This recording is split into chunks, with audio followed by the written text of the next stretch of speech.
Welcome back, folks. We have a second video for today, although this one is a bit of a teaser, because I'm going to need to do some reading from several sources to really engage this topic. But I was asked on a recent video in the comments to address a question. Before we dive into that, please remember to like and share the video, subscribe and turn on notifications so you're aware of all new content, and so you're part of the giveaway of 500, 1,000, and 15 subscribers.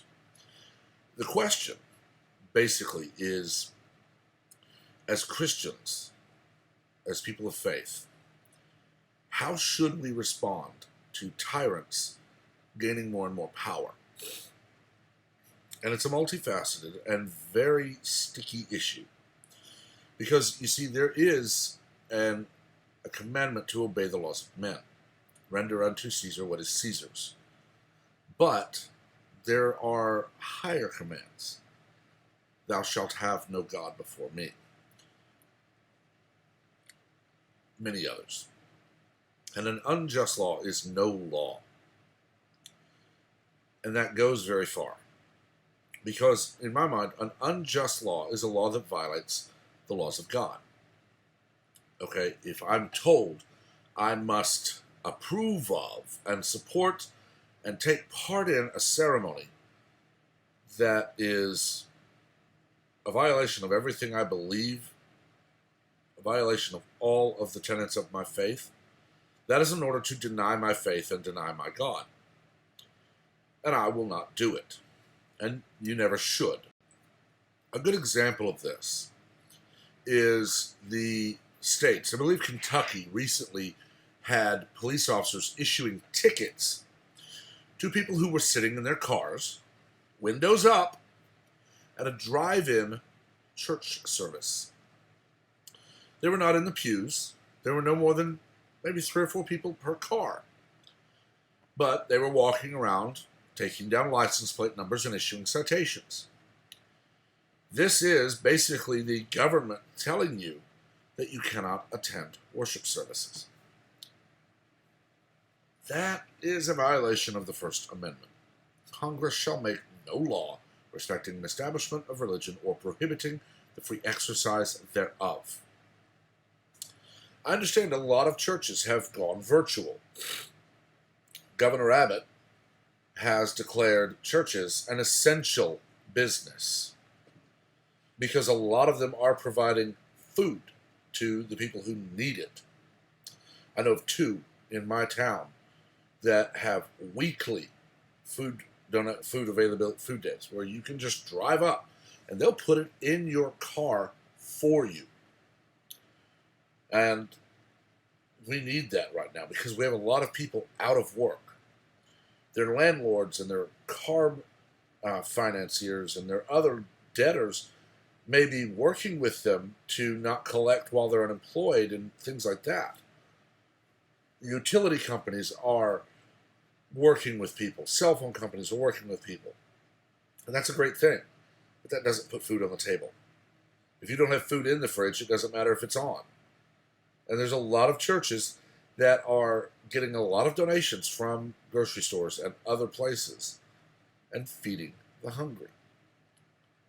There's a lot of churches that are still operating homeless shelters and other services.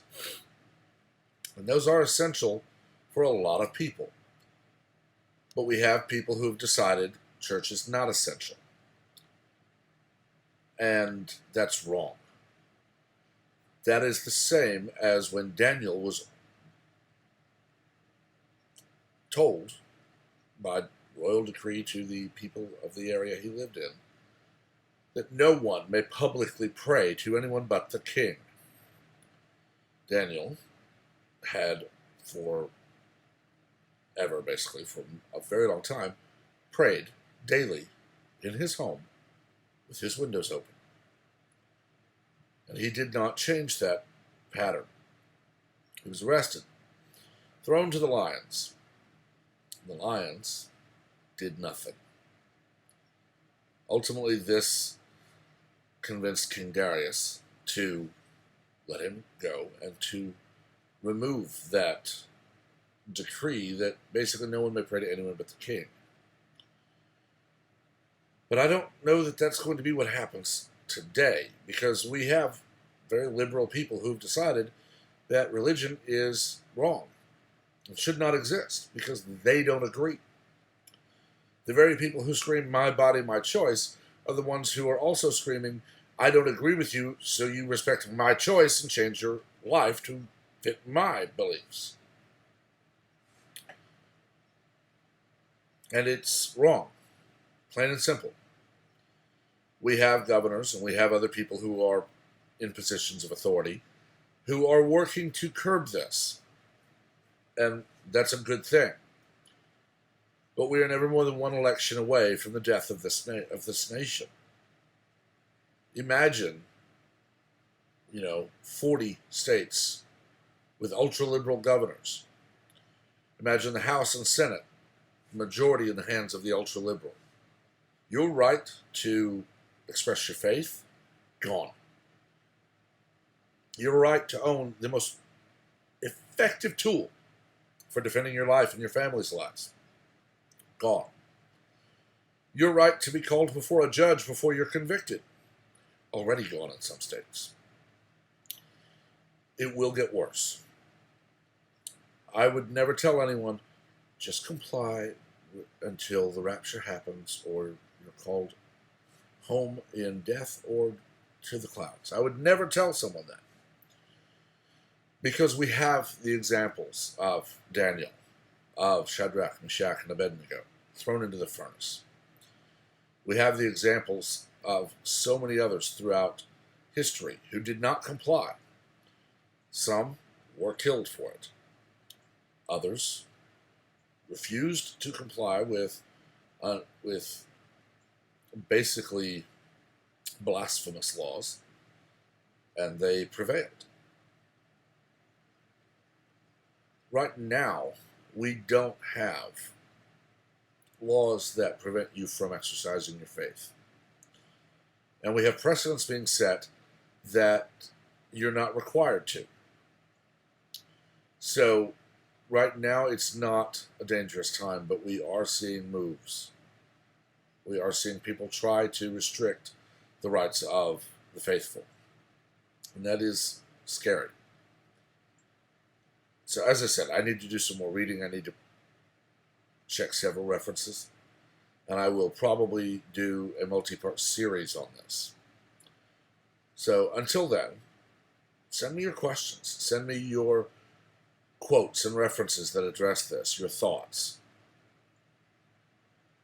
It can only help me, even if all it does is point me to another resource to read, because I love reading, I love studying. All that said, though, I've talked long enough. Let me know what you think in the comments. As always, remember, be civil. We're not here to insult. We're not here to yell and scream and argue. We're here to debate. We're here to discuss. And we can do that civilly because we're adults. We're not politicians. As always, remember to like and share the video to widen the conversation. Remember to subscribe and turn on notifications so that you know of all new content like this that is on a multi-video day, and so you're part of the giveaway at 500, 1,000, and 1,500 subscribers. Until next time, stay safe, stay smart, stay healthy. If you can, stay home. And if you can't, be careful. And until next time, everyone have a wonderful day.